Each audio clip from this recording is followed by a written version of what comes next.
This week, we'll cover the Boise State's student take on the fall of the Berlin Wall, the theft epidemic going around on campus, and implementation of 3D hearts in the classroom. And don't miss Cole Young with your Bronco sports update. These stories and more coming up next on your Boise State Newsline for the week of November 14th, 2018.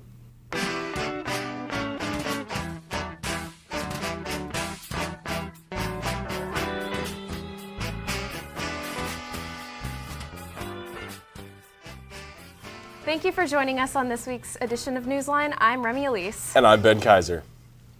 On August 13th, 1961, the German Democratic Republic began constructing a concrete and barbed wire wall between East and West Berlin.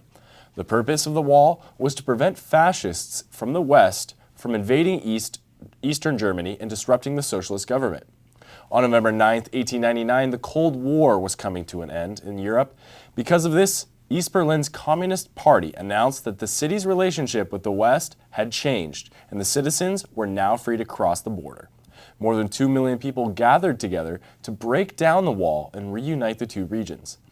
On November 9th, 2018, nearly 30 years after the fall of the wall, Boise State's German club paid tribute to the historic landmark by recreating the Berlin Wall and allowing students to experience the divide the wall caused, just as the people of Berlin did. As reported by the Arbiter's Selena Van Heining, throughout the week of November 5th through the 9th, students wrote on the wall, decorating it with their feelings about the wall and the wall's meaning, eventually being invited to return to the wall and break it down. German language faculty and club advisors Brett Norman and Becca Cibrian have been overseeing this event for the past 9 years and remain passionate about commemorating the historic event. Norman believes that the wall is a great opportunity for students to show that they have a voice. As Professors Norman and Cibrian explain, that this event is not only to remember what a country divided is, but to educate students on why the fall was so revolutionary. Samantha Davis, a clinical assistant professor in the Department of Respiratory Care, will be one of 2 people selected to receive the 2018 National Board for Respiratory Care, NBRC, Gary A. Smith Educational Award for Innovation in Education Achievement. This award recognizes innovative educational methods in formal respiratory care, clinical education training, and patient education programs, as reported by the Arbiter's Eliza Levenguth. Davis was nominated due to her spring 2018 neonatal or newborn pediatric respiratory care class project. She grouped students together to work in the Maker Lab, a service that provides access to emerging technologies, where they created 3D heart models with different newborn heart defects. Previously, these heart defects were only taught through textbook models. Davis came up with this idea after exploring the Maker Lab and learning about the 3D printers. In result, her project sparked the creation of about 20 models of various heart defects. According to Davis, some of the hearts were cut into slices, enabling students to touch and manipulate them to fully understand and identify each of the defects. The award is presented by the American Respiratory Care Foundation and includes both a plaque and $2,500, which will be presented to her on December 4th in Las Vegas. Throughout the year, students and faculty have been experienced 135 reported thefts, all ranging from petty to grand theft, according to Boise State's 2018 crime log. Tana Monroe, Director of Public Safety and Security, said that personal items and bikes are among the top items being stolen on campus. Of the 135 reported thefts this year, 55 of those were bikes, as reported by the Arbiter's Sonora Burney.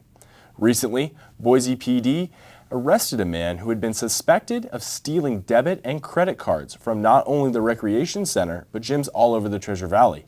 Nearly every debit card and item stolen from the recreation center came out of lockers with no locks, and BPD urges every student to lock up their important items or keep it on their person. The recreation center is not the only place known for thefts. Any place with a locker is a viable stomping ground for potential crimes.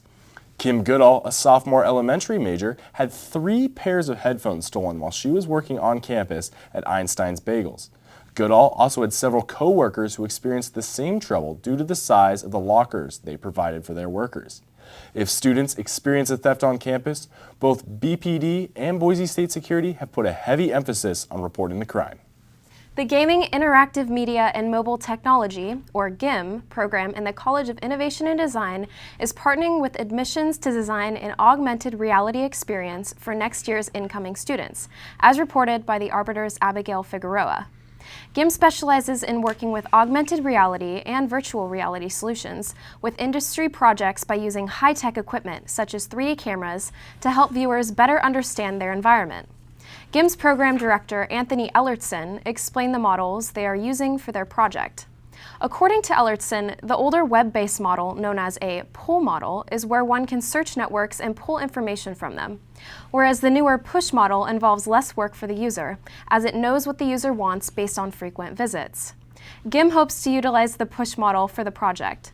In order to do this, they use what is called Bluetooth beacons. Senior GIM major Dean Cohen says, quote, "Bluetooth beacons essentially are just these small Bluetooth-enabled devices that can just stick to any wall or a door or even light fixtures, and they give you accurate positional tracking," end quote.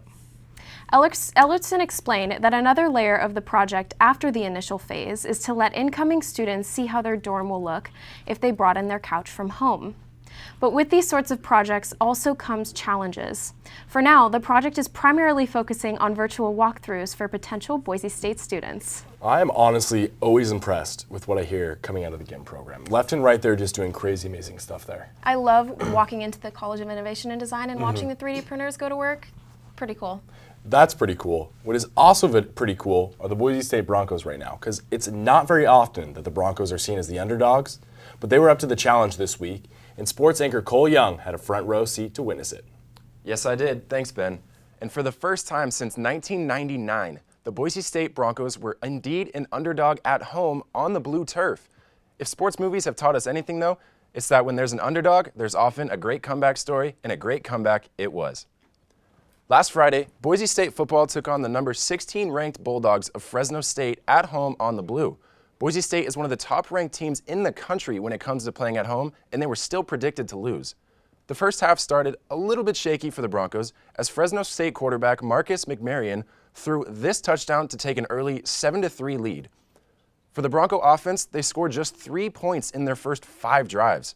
It was a defensive battle throughout the first half, and Fresno led 10-3 going into halftime. The Bulldogs then added to their lead, scoring on the opening drive of the second half, making the score 17-3 in favor of the visiting team. The tides began to change, however, and Alexander Madison would score on this play towards the end of the third quarter from 7 yards out. Dives in, comes up, celebrates with his team. And then, to start the fourth quarter, he would score again from 1 yard out, which would tie the game 17-17. Madison would finish the game with 30 carries for 144 yards and 2 touchdowns.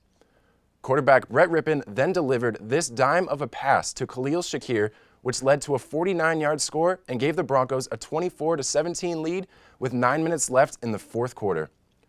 Kicking issues would ensue, and Fresno State would miss this field goal wide left. Kick is up, and it is no good. On the next kick, Avery Williams would block the attempt, giving the Broncos the ball back. Unfortunately, Boise State would go 3-and-out on the ensuing drive, and the Bulldogs would take over with time left.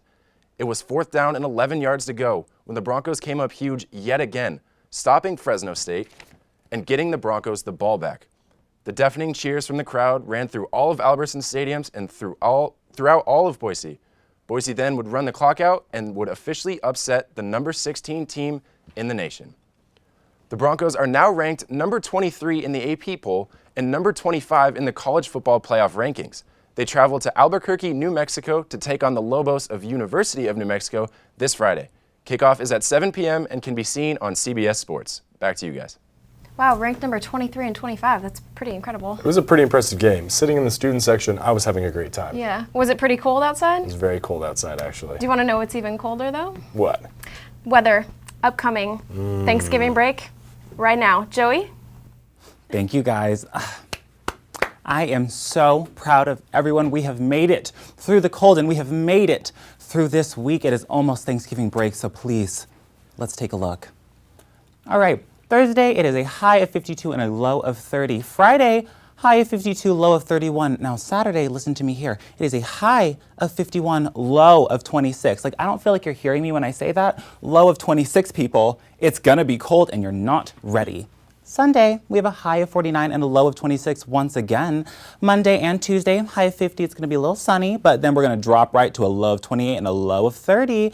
And then Wednesday, high of 49, low of 30. So I'm just saying, if you have not listened to me this whole time, it's getting colder and you need to be prepared. Have a great Thanksgiving break, you guys. Back to you. And folks, I was not someone who was listening to him initially, but I am now, and it is freezing outside. Yes, it is. That is the man to listen to. That's all the time we have for today. Thank you for joining us. I'm Ben Kaiser. And I'm Remy Elise. Thanks so much for watching, and we'll see you all next time.